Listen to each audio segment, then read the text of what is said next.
नमस्कार, आप सभी का स्वागत है यूनी एग्जाम के इस करंट अफेयर्स प्रोग्राम में। आज हम आपके बीच उपस्थित हुए हैं 15 अक्टूबर 2024 के इंपॉर्टेंट करंट अफेयर्स को लेकर। आइए हम चर्चा करते हैं कि आज के इंपॉर्टेंट करंट अफेयर्स हैं क्या।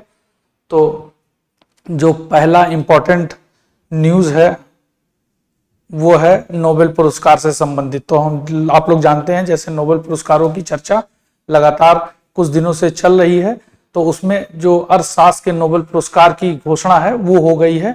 और ये पुरस्कार अर्थशास्त्र का नोबेल जो पुरस्कार है वो अमेरिका के 3 अर्थशास्त्रियों डैरेन एस्माग्लू और साइमन जॉनसन और जेम्स ए रॉबिन्सन को प्रदान किया गया है। तो अमेरिका के 3 जो अर्थशास्त्री हैं डैरेन एस्माग्लू, साइमन जॉनसन और जेम्स ए रॉबिन्सन को संयुक्त रूप से अर्थशास्त्र का नोबेल पुरस्कार प्रदान किया जाएगा वर्ष 2024 का।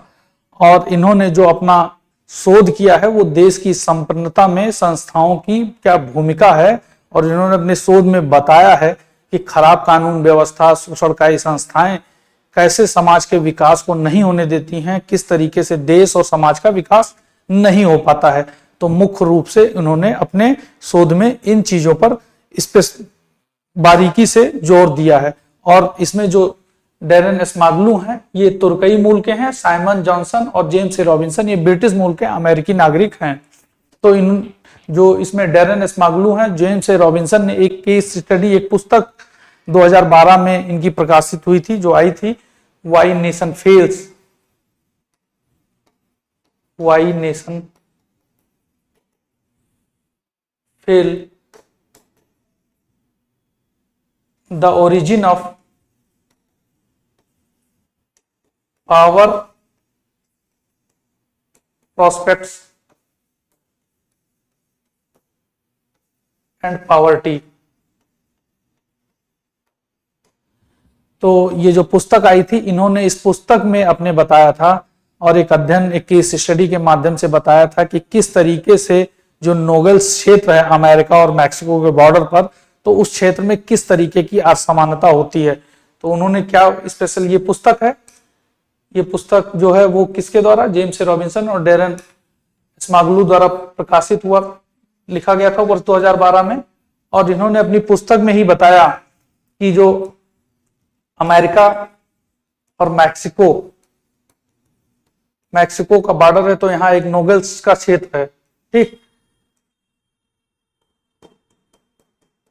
नोबेल्स क्षेत्र है। तो यहाँ रहने वाले जो लोग हैं उनकी जो भौगोलिक स्थिति है या उनके जो एंसेस्टर्स हैं, उनके जो पूर्वज हैं वो एक हैं, उनकी जो संस्कृति है वो एक है। लेकिन हो क्या रहा है कि जो अमेरिका में लोग हैं और जो मैक्सिको में लोग हैं, इनके बॉर्डर के इस क्षेत्र में भूगोल, संस्कृति, इतिहास इन लोग का एक है। लेकिन इसमें दिक्कत क्या है, यहाँ के लोगों की जो शैक्षिक क्षमता है या शैक्षिक योग्यता है वो ज्यादा है, यहाँ के लोगों की जीवन प्रत्याशा ज्यादा है, यहाँ के लोगों की आय जो है वो ज्यादा है, जो अमेरिका का नोबेल क्षेत्र है। और वहीं जो मैक्सिको का जो क्षेत्र है, यहाँ के लोगों की आय कम है, यहाँ के लोगों की शैक्षिक स्तर में कमी है, और यहाँ तक का यहाँ की जीवन प्रत्याशा में भी कमी देखने को मिलती है। तो इसके प्रमुख कारण में उन्होंने देखा कि यहाँ का भूगोल एक जैसा है, लेकिन कारण क्या है, तो यहाँ कारण है जो यहाँ संस्थाएं काम करती हैं वो किस तरीके से है। मैक्सिको में क्या है, यहाँ का लॉ एंड ऑर्डर खराब है, यहाँ का जो आपका शैक्षिक स्तर है वो खराब है, यहाँ की जो इंस्टीट्यूशन है वो ठीक तरीके से काम नहीं करती। वहीं अमेरिका में इन सब चीजों में उच्च स्तर या अच्छी व्यवस्था देखने को मिलती है। तो यहाँ के लोगों के जीवन स्तर में सुधार है और यहाँ के लोगों के जीवन स्तर में कमी देखने को मिलती है। तो इन्होंने बताया व्यक्ति की संपन्नता या किसी क्षेत्र की संपन्नता और देश की संपन्नता में जो संस्थाएं काम करती हैं उनका बहुत ही महत्वपूर्ण भूमिका होती है।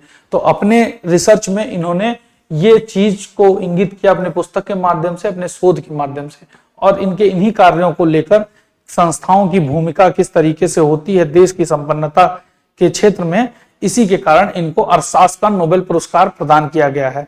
आप जानते हैं कि जो नोबेल पुरस्कार है वो अर्थशास्त्र का नोबेल पुरस्कार वर्ष 1969 से दिया जाता है, और वर्ष 1968 में इसकी घोषणा जो है वो केंद्रीय बैंक जो है स्वीडन का स्विग्रिस बैंक जो है उसके द्वारा इसकी घोषणा की गई कि अब हम अर्थशास्त्र में नोबेल पुरस्कार देते हैं। वैसे नोबेल पुरस्कार वर्ष 1901 से मिल रहा है, ठीक है, जो अल्फ्रेड नोबेल थे उनके द्वारा जो स्थापित किया गया था। तो आपने यहाँ पर देख लिया कि अर्थशास्त्र का नोबेल पुरस्कार किसको मिला है, वो हमारे एग्जाम के दृष्टिकोण से क्या है, डैरेन एस्माग्लू, साइमन जॉनसन और जेम्स है रॉबिन्सन। और इनको किस कार्य के लिए मिला है, इनको देश की संपन्नता में संस्थाओं की भूमिका या संस्थाओं का क्या प्रभाव है उसके आधार पर इनको अर्थशास्त्र का नोबेल पुरस्कार प्रदान किया गया है। चलिए हम आगे अपने न्यूज की तरफ बढ़ते हैं। तो वो क्या है, वो भी अभी जो मुद्रास्फीति या जो इन्फ्लेशन की एक रिपोर्ट आई है, सितंबर माह में इन्फ्लेशन में जो वृद्धि देखी गई है उसके बारे में ये न्यूज है द हिंदू से। तो आप बताया गया है कि सितंबर 2024 में जो खुदरा महंगाई है वो 5.5 तक बढ़ गई है। तो जो आपका महंगाई है, खुदरा महंगाई, वो आपका 5.5 तक बढ़ गई है, जो 9 महीने के उच्च स्तर पर है, जो पिछले 9 महीने के उच्च स्तर पर देखी गई है। तो यहाँ पर यह बताया गया है कि ये खुदरा महंगाई दर सितंबर माह में 5.5% बढ़ गई है। और ये वृद्धि जो देखी गई है इसमें जो महत्वपूर्ण भूमिका है वो है खाद्य वस्तुओं की कीमतों की वृद्धि के कारण। तो खाद्य वस्तुओं में एक भारी वृद्धि देखने को मिल रही है। खाद्य वस्तुओं में कितनी वृद्धि है, 9.24% की वृद्धि देखी जा रही है। तो आप लोग जैसा जानते हैं कि आरबीआई का जो प्रमुख काम है, जो एमपीसी, अभी हम कुछ दिन पहले इसकी चर्चा किए थे कि मॉनेटरी पॉलिसी का एक इंपॉर्टेंट जो कार्य है वो क्या है, इन्फ्लेशन को 4% तक के दायरे लक्ष्य के बराबर बनाए रखना है। अगर इसमें कमी और वृद्धि देखी जाएगी तो कितना होगा, 4% से +2 -2% हो सकता है। मतलब ये 4 से 2% तक जा सकता है इधर, और इधर 6% तक जा सकता है। इसी के बीच में इन्फ्लेशन होना चाहिए, लेकिन इन्फ्लेशन है कितना, जो सितंबर माह में है वो 5.5% है। और इसमें भी खाद्य वस्तुओं की जो कीमतें हैं उसमें भारी वृद्धि देखी गई है, उनके मूल्य में भारी वृद्धि देखी गई है, और उसमें जो वृद्धि है वो 9.24% है। तो रिजर्व बैंक का जो 4% का लक्ष्य है उससे ऊपर चली गई है, ये एक इंपॉर्टेंट है। और खाद्य वस्तुओं में भी जो सब्जियों की कीमत है उसमें अगस्त में जो 10.7 की तुलना में सितंबर में उसमें 36% तक की वृद्धि देखी गई है। तो जो सब्जियों की जो मूल्य है उनमें एक भारी वृद्धि देखने को मिल रही है, वो 36% तक की बढ़ गई है। यहाँ तक कि फल में 6.5 से बढ़कर ये 7.65 तक पहुंच गई है, और दालों में 9.8 तक वृद्धि देखी गई है। खाद्य तेल में भी 2.5% मूल्य में वृद्धि दर्ज की गई है। तो आप देखते हैं खाद्य वस्तुओं में मूल्यों में भारी वृद्धि देखने को मिल रही है। इसके कारण जो खुदरा महंगाई दर है वो आपके 5.5% तक पहुंच गई है, जो रिजर्व बैंक के लक्ष्य 4% से ज्यादा है। तो आप खुदरा महंगाई दर कितना है, वो 5.5% बढ़ गई है।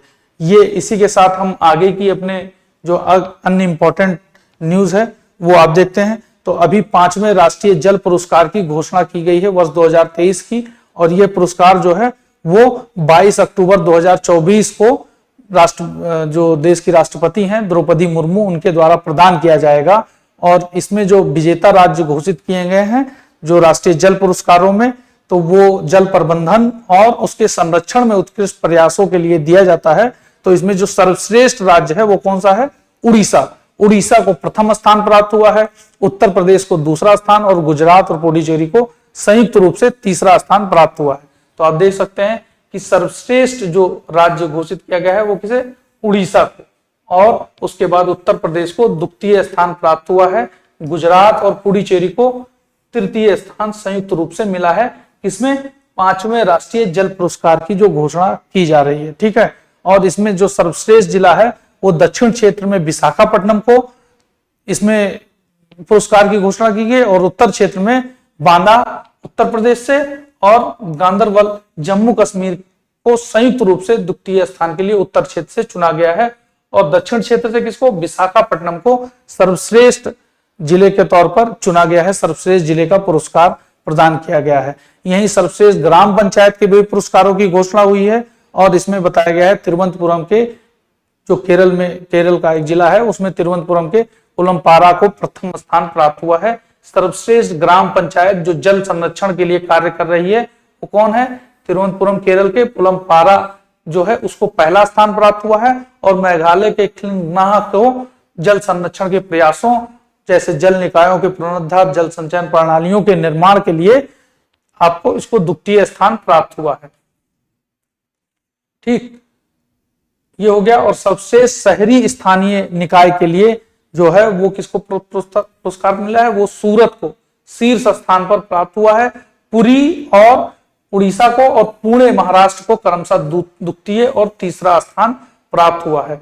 इस जो पुरस्कार का उद्देश्य है वो जल संरक्षण और जल प्रबंधन को प्रभावी रूप से बढ़ाना है, जिससे राज्यों, पंचायतों, स्कूलों, उद्योगों, नागरिकों को समाज में योगदान के लिए प्रेरित किया जा सके। तो आप इसमें देख लीजिए 5वें राष्ट्रीय जल पुरस्कार की जो घोषणा हुई है उसमें जो सर्वश्रेष्ठ पुरस्कार है वो किसको है, उड़ीसा को। तो आप लोग ध्यान रखिएगा, उड़ीसा को सर्वश्रेष्ठ राष्ट्रीय जल पुरस्कार के रूप में जल संरक्षण के प्रबंधन और संरक्षण के उत्कृष्ट प्रयासों के लिए मिला है। वहीं उत्तर प्रदेश जो है, ये ध्यान दीजिएगा, उत्तर प्रदेश जो है इसमें सेकंड पोजीशन पर है, आपका द्वितीय पोजीशन पर उत्तर प्रदेश है, और गुजरात और पुडुचेरी को तृतीय स्थान प्राप्त हुआ है। जहां की सर्वश्रेष्ठ जिले में अगर देखा जाए तो दक्षिण क्षेत्र में विशाखापट्टनम और उत्तर क्षेत्र में बांदा उत्तर प्रदेश में और गांधरबल जम्मू कश्मीर में इसको संयुक्त रूप से जो सेकंड पोजीशन प्राप्त हुआ है, उत्तर क्षेत्र में फर्स्ट पोजीशन प्राप्त हुआ है।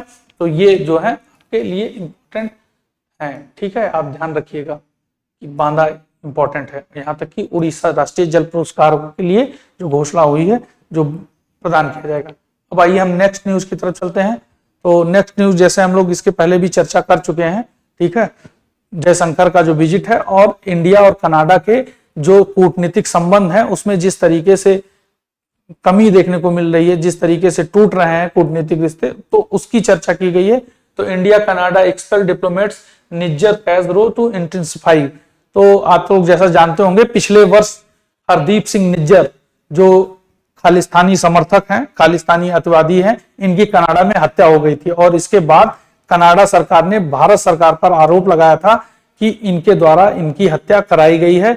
और इसी संबंध में जो जांच चल रही थी कनाडा सरकार के द्वारा, उन्होंने भारतीय डिप्लोमेट को अभी हाल ही में अपने यहाँ तलब किया और उस संबंध में उनके ऊपर जांच की बात की गई। इसके बाद भारत सरकार ने एक कड़ा रुख अपनाया है, अपने 6 जो डिप्लोमेट्स थे उनको वापस इंडिया बुला लिया है कि, और इसी के साथ कनाडा ने भी जो भारत में जो कनाडा के डिप्लोमेट्स थे उनको वापस बुला लिया है। तो इससे क्या हुआ है, जो कूटनीतिक संबंध थे भारत और कनाडा का वो पूरी तरीके से रुक गया है, उसमें एक कमी देखने को मिल रही है। भारत सरकार ने यह भी आरोप लगाया है कि जो वहां के प्रधानमंत्री ट्रूडो हैं वो जो है वो एक अपने चुनावी रणनीति के तौर पर इस मुद्दे को यूज कर रहे हैं और इससे भारत और कनाडा के रिश्तों में खराबी तलखी देखने को मिल रही है। तो ये जो इंपॉर्टेंट है, ये भारत और इंडिया और कनाडा के जो संबंध हैं उनके बीच जो तलखी आई है उससे संबंधित ये न्यूज है।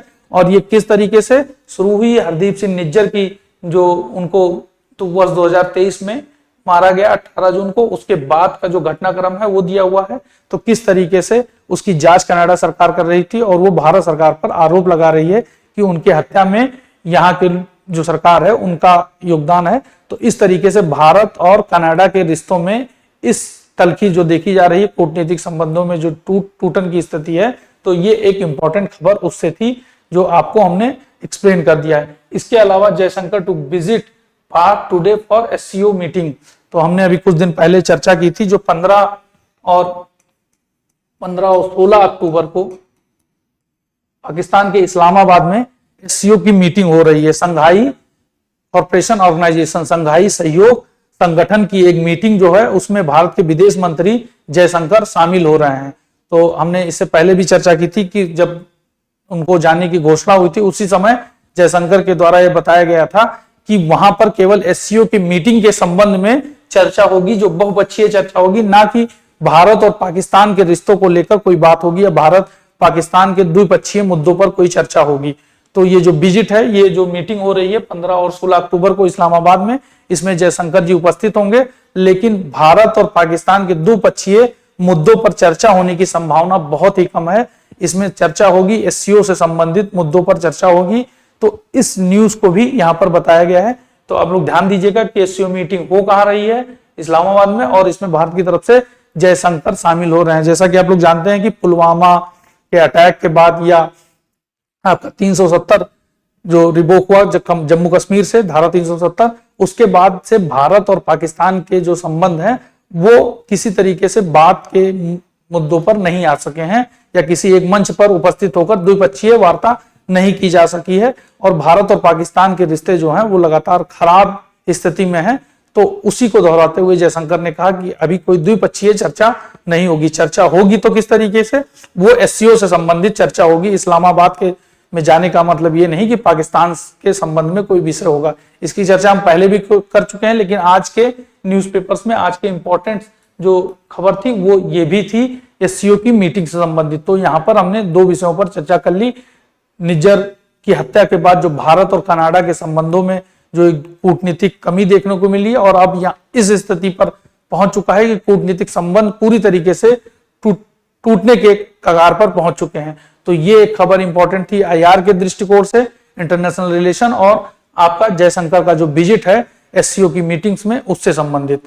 इसके अलावा हम देखते हैं अपने नेक्स्ट न्यूज की तरफ। तो आप लोग जैसा जानते हैं एएनआरएफ जो एक अनुसंधान, राष्ट्रीय अनुसंधान फाउंडेशन की जो स्थापना की गई थी अभी लास्ट ईयर 2023 में, तो उन्होंने अभी अनुसंधान को बढ़ावा देने के लिए अभी दो प्रमुख पहलों की शुरुआत की है। तो जो एएनआर अनुसंधान नेशनल रिसर्च फाउंडेशन, इसके माध्यम से अनुसंधान, राष्ट्रीय अनुसंधान फाउंडेशन के माध्यम से दो प्रमुख पहलों पर बात की गई है।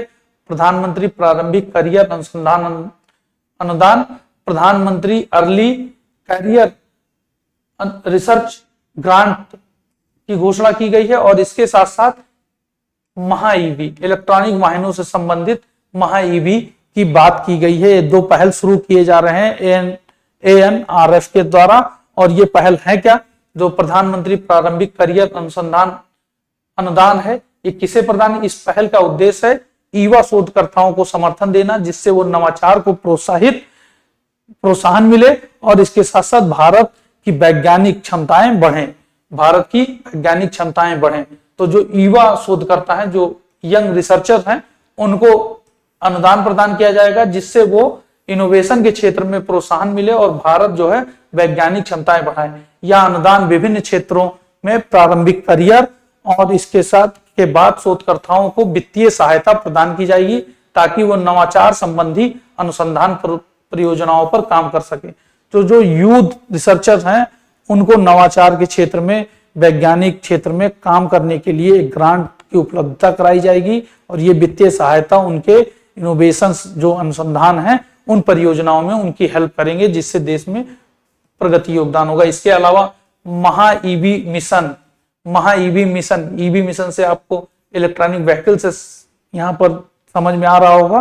तो इस मिशन का उद्देश्य क्या है, भारत में इलेक्ट्रिक वाहनों के जो घटक हैं उनके अनुसंधान और विकास परियोजनाओं के तंत्र को सशक्त बनाना है। तो भारत में इलेक्ट्रॉनिक वाहन के घटकों को अनुसंधान और विकास परिस्थितियों के तंत्र को सशक्त बनाना है। इसमें बैटरी सेल, चार्जिंग इंफ्रास्ट्रक्चर और अन्य महत्वपूर्ण तकनीकों को शामिल किया गया है। तो आप जैसा कि जानते हैं कि जो इलेक्ट्रॉनिक व्हीकल्स हैं उन पर, उनके अनुसंधान पर जोर दिया जाएगा इस महाईवी जो मिशन है, ये जो पहल है, इसके माध्यम से। तो जो इलेक्ट्रॉनिक वाहन हैं उनके घटकों के अनुसंधान और विकास परिस्थितियों पर काम किया जाएगा। इसमें बैटरी सेल, चार्जिंग इंफ्रास्ट्रक्चर और अन्य महत्वपूर्ण ईवी प्रगति की नींव रखी जाएगी। सरकार ने इसके लिए 14,000 करोड़ रुपए के वित्तीय योगदान देने का वादा किया है, जिसमें निजी क्षेत्रों से भी अतिरिक्त योगदान की उम्मीद और ईवी तकनीकों के विकास में तेज किया जाएगा। तो जो ये है प्रधानमंत्री प्रारंभिक करियर अनुसंधान अनुदान, ये क्या है, ये यूथ जो रिसर्चर हैं उनको दिया जाएगा, उनको प्रोत्साहन के रूप में ये ग्रांट उनको उपलब्ध कराया जाएगा, और इसके माध्यम से नवाचार को प्रोत्साहन मिलेगा और भारत में वैज्ञानिक क्षमताओं की वृद्धि होगी, और इससे अनुसंधान परियोजनाएं जो है, नई अनुसंधान परियोजनाएं, उस पर कार्य किया जाएगा। इसके अलावा जो दूसरी पहल है वो महाईवी मिशन है, और इसके तहत जो इलेक्ट्रॉनिक वाहन के घटक हैं उनके अनुसंधान और विकास के डेवलपमेंट की जो इन्वायरमेंट है उनकी परिस्थितियों पर ध्यान दिया जाएगा। इसमें बैटरी सेल जो ईवी वाहन में लगते हैं, चार्जिंग इंफ्रास्ट्रक्चर, इनके और अन्य महत्वपूर्ण जो तकनीकी हैं जो ईवी से संबंधित हैं, इलेक्ट्रॉनिक व्हीकल से संबंधित, उनकी तकनीकों पर कार्य करने के लिए ये योजना, ये पहल शुरू की गई है। जो ये पहले हैं वो आपका अनुसंधान नेशनल रिसर्च फाउंडेशन के व्यापक मिशन का हिस्सा होंगे, जिसका उद्देश्य भारत में एक मजबूत अनुसंधान पारिस्थितिकी तंत्र को बढ़ावा देना है और जिससे अंतः विषय सहयोग, उद्देश्य उन्मुख अनुसंधान और अंतरराष्ट्रीय प्रतिस्पर्धा पर जोर दिया जाएगा। और इसका मुख्य उद्देश्य जो है वर्ष 2047 तक भारत को आत्मनिर्भर भारत की जो दृष्टि रखी गई है सरकार के द्वारा, उसको प्राप्त करने स्थायी ऊर्जा, स्वास्थ्य, उन्नत सामग्री और अन्य क्षेत्रों में भारत को सुदृढ़ता प्रदान होगी।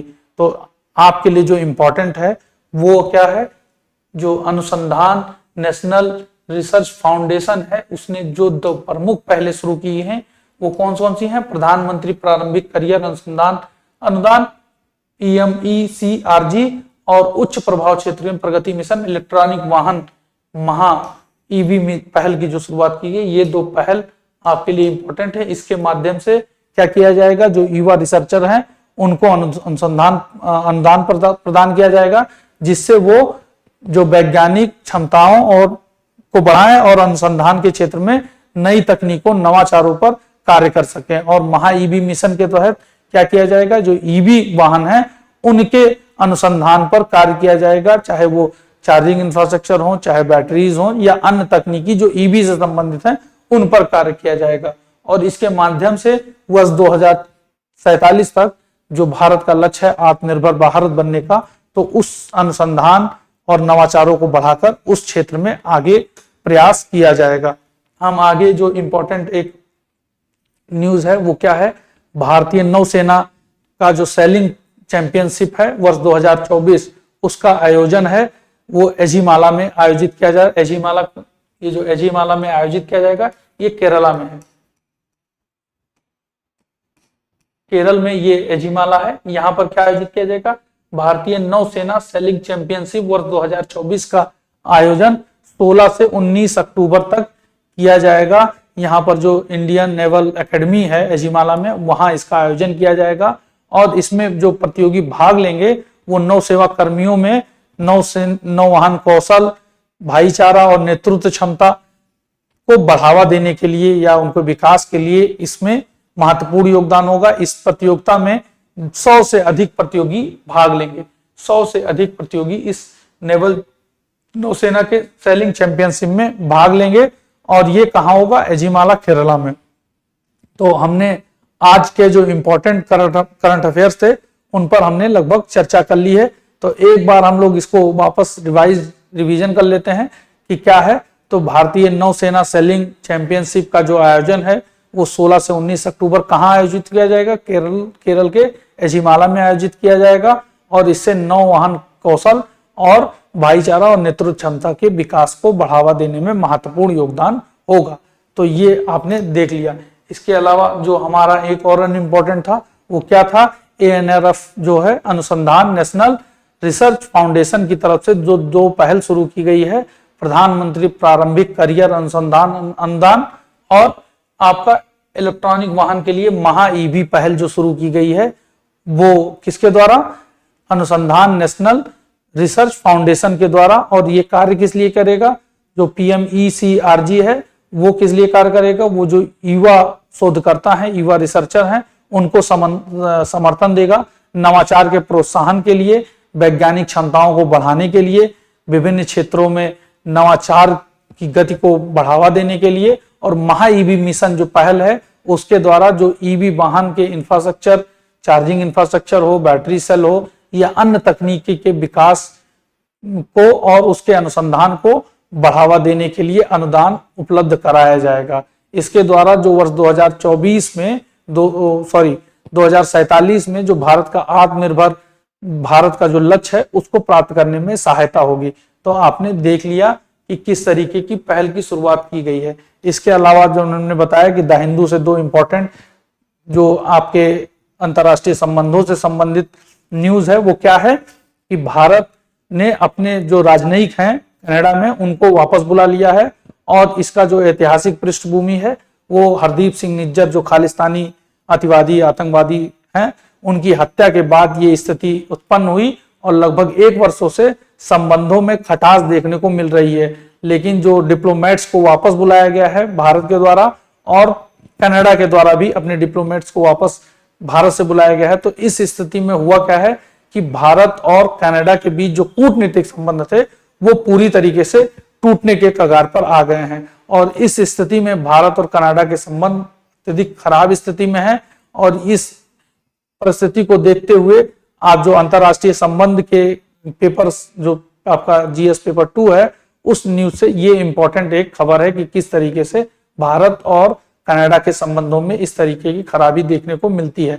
उसके अलावा आप देखते हैं कि जयशंकर का भी जो विजिट था पाकिस्तान में एससीओ मीटिंग से संबंधित, इसकी चर्चा हम पहले भी कर चुके हैं। तो 15 और 16 अक्टूबर को जो इस्लामाबाद में जो एससीओ की मीटिंग होने वाली है, उसमें भारतीय विदेश मंत्री जो आपके वो शामिल हो रहे हैं और उसमें जो शामिल होंगे वो जो है वो केवल एससीओ से संबंधित वहां पर चर्चा होगी। पाकिस्तान में भारत और पाकिस्तान के संबंध में किसी तरीके की चर्चा नहीं होगी। इस संबंध में विदेश मंत्रालय ने पहले ही अपनी जो स्पष्ट नीति है उसका खुलासा कर दिया है। और भारत और पाकिस्तान में जो ये संबंध है, इस दृष्टिकोण से ये न्यूज इंपॉर्टेंट है कि किस तरीके से एससीओ की मीटिंग जो हो रही है वो किस स्तर से वहां पर बात होगी। इसके अलावा जो राष्ट्रीय जल पुरस्कारों की घोषणा हुई वर्ष 2023 के लिए, जिसको वर्ष 2024 में 22 अक्टूबर को वितरित किया जाएगा विज्ञान भवन नई दिल्ली में राष्ट्रपति के द्वारा। तो उसमें जो सर्वश्रेष्ठ राज्य है वो किसको पहला स्थान प्राप्त हुआ है, वो उड़ीसा को, और द्वितीय स्थान जो है वो उत्तर प्रदेश को प्राप्त हुआ है, और गुजरात और पुडुचेरी को संयुक्त रूप से तीसरा स्थान मिला है। उसके अलावा सर्वश्रेष्ठ जिला जो है वो दक्षिणी क्षेत्र में विशाखापट्टनम को, और उत्तरी क्षेत्र में बांदा उत्तर प्रदेश को, और कांदरवल जम्मू कश्मीर को सर्वश्रेष्ठ जिले का पुरस्कार उत्तरी क्षेत्र का मिला है जल संरक्षण और जल संवर्धन के लिए। इसके अलावा ग्राम पंचायत के स्तर पर जो सर्वश्रेष्ठ पुरस्कार है वो तिरुवनंतपुरम के केरल के उलमपारा को और मेघालय के खिलंगनाह को जल संरक्षण के प्रयासों के लिए मिला है। इसके अलावा सर्वश्रेष्ठ शहरी स्थानीय निकाय जो हैं उनमें जो ये जल संरक्षण के लिए पुरस्कार मिला है वो किसको मिला है, सूरत गुजरात को पहला स्थान प्राप्त हुआ है, और पुरी उड़ीसा और पुणे महाराष्ट्र को दूसरा और तीसरा स्थान मिला है। तो ये हमने देख लिया था इससे संबंधित राष्ट्रीय जल पुरस्कारों से संबंधित। इसके अलावा सितंबर माह में जो खुदरा महंगाई दर है वो 5.5% तक पहुंच गई है, जो रिजर्व बैंक का जो 4 का जो प्रतिशत का लक्ष्य होता है उसको अब पार कर चुका है। और इसके अलावा खाद्य कीमतों में भारी वृद्धि देखने को मिली है सितंबर माह में, वो 9.24% तक देखने को मिली है। तो इसकी भी हमने चर्चा कर ली। और जो इम्पोर्टेंट हमारे एग्जाम के दृष्टिकोण से एक और इम्पोर्टेंट न्यूज थी वो था आज के 15 अक्टूबर के इम्पोर्टेंट न्यूज में, वो था अमेरिका के 3 अर्थशास्त्री डैरेन एस्माग्लू, साइमन जॉनसन और जेम्स ए रॉबिन्सन को संयुक्त रूप से अर्थशास्त्र का नोबेल पुरस्कार प्रदान किया गया है। हमने चर्चा कर ली कि उनकी जो पुस्तक थी वाई नेशन फेल्स में जो डैरेन एस्माग्लू थे और जेम्स ए रॉबिन्सन, उन्होंने किस तरीके से बताया कि अमेरिका और मैक्सिको के एक ही क्षेत्र नोगल्स में किस तरीके से बॉर्डर के इस पार अमेरिका में और बॉर्डर के उस पार मैक्सिको में किस तरीके की स्थिति देखने को मिलती है, जबकि वहां के लोगों का जो ज्योग्राफी है, जो उनका प्राचीन इतिहास है, यहाँ तक कि उनके जो पूर्वज हैं वो एक हैं, उनकी संस्कृति एक है, फिर भी जो समाज, जो अमेरिका की जो संबंध, जो अमेरिका की इंस्टीट्यूशन है वो लॉ एंड ऑर्डर और वहां की कानून व्यवस्था, वहां का शैक्षिक स्तर किस तरीके से उच्च है वहां के लोगों का, और मैक्सिको में वहां की संस्थाओं के जो कार्य ठीक तरीके से नहीं कर रहे हैं, वहां के लोगों का जीवन स्तर और उनकी इकोनॉमी कितनी खराब है। तो इस अध्ययन पर उन्होंने बताया कि देश की संपन्नता में संस्थाओं की बहुत बड़ी भूमिका होती है। आप लोग जैसा जानते होंगे कि किसी क्षेत्र में, किसी क्षेत्र के विकास में वहां के जो एटमॉस्फेयर होता है, वहां का जो वातावरण होता है, वहां का जो इंस्टीट्यूशन, जो वहां की सरकार जिस तरीके से कार्य करती है, वहां के लोगों का और देश का विकास भी उससे जुड़ा होता है। तो उसी तरीके का अध्ययन इन्होंने अपनी पुस्तक में किया, और अभी जो वर्ष 2024 का जो अर्थशास्त्र का नोबेल है, इन्हीं के अध्ययन के आधार पर इन 3 अर्थशास्त्रियों को प्रदान किया गया है कि किस तरीके से संस्थाओं की भूमिका होती है। तो कुछ इंपॉर्टेंट करंट अफेयर्स जो आज के 15 अक्टूबर के थे उसकी चर्चा हमने कर ली है। अब हम नेक्स्ट 16 अक्टूबर को मिलेंगे अपने अन्य current affair, important current affairs को लेकर। इसी के साथ धन्यवाद, नमस्कार।